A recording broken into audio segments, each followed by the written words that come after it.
found here on the History Channel. John Lennon, the poet of the Beatles. He had a ticket to ride. So, what did he ride in? Well, this 1979 Mercedes station wagon.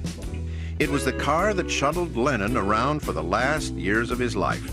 The car that carried him on the last few miles of his long and winding road. Born in 1940, John Lennon was a native of Liverpool, England. After the Beatles broke up in 1970, Lennon and his second wife, Yoko Ono, moved across the Atlantic to New York City, where they quickly became two of the city's best-known celebrity residents. Then, in 1976, Lennon retreated from the music scene and the public eye to live a more secluded life. He became, in his own words, a house husband. But even house husbands have to run errands. So the Lennons kept an old Chrysler on hand for short jaunts. Not that John actually drove the thing. That was the job of their driver. And in 1979, he told Yoko that the 1972 Chrysler had reached the end of its road. And he said to Yoko, like, the Chrysler station wagon is not going to make it. It's too old and it's too beaten up. Yoko agreed to buy a new car. She flipped through a Mercedes catalog and picked out a station wagon. But there was a hitch. The company wasn't yet ready to ship any to the U.S. Because it was for John Lennon and Yoko Ono, I'm sure that they did handsprings.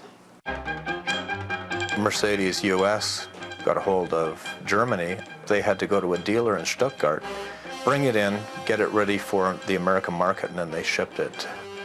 The Lennon car was the first Mercedes station wagon, not only in New York, but in all of North America. The price tag came to a whopping $30,000, about the same as a Porsche 928 sold for in 1979. The car had a diesel engine and came loaded with accessories: climate control, electric windows, a sunroof, large speakers, and a top-of-the-line Blaupunkt stereo.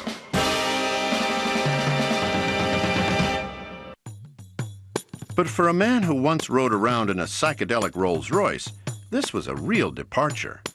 It's not the kind of car one would associate with him until you realize he wasn't a car nut. It has fairly hard seats. I don't know that I would want to spend a lot of time driving around in it. In 1980, when the couple ended their 4-year hiatus from recording, the Mercedes wagon ferried John's guitars to and from the studio where they recorded their album, Double Fantasy. But John Lennon's comeback was short-lived. On December 8, 1980, Lennon was murdered by a deranged fan named Mark David Chapman.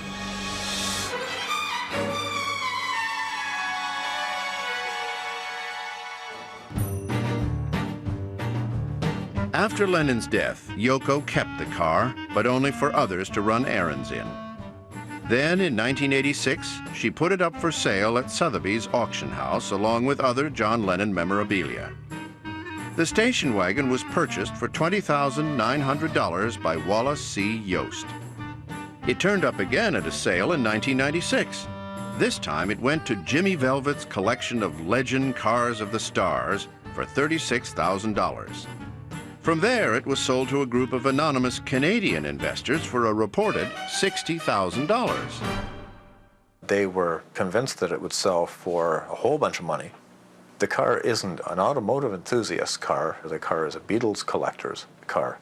So, I mean, at an automotive auction, it's just not going to find its right market. So it didn't sell. When one of the owners asked David Granger to put the Mercedes in his showroom of classic automobiles in Bradford, Ontario, he initially declined. A 1979 station wagon was not exactly the kind of classic car he was used to dealing with. Still, fans do have an emotional response to the car. On many, many occasions have been asked if somebody could sit in it, and they're so excited, you know, I sort of, okay, well, come on, over the rope and, you know, sit the minute for a minute. And it's just amazing. People just glow. I have to admit, I'm pretty jaded when it comes to cars, but at the end of the day, The staff had left and everything, and it was quiet. I looked at the car and I went, no, I have to do this. So I walked over and got in. Yeah, it was powerful in its own way. John Lennon's 1979 Mercedes station wagon is on occasional public display at the Guild of Automotive Restorers in Bradford, Ontario, Canada.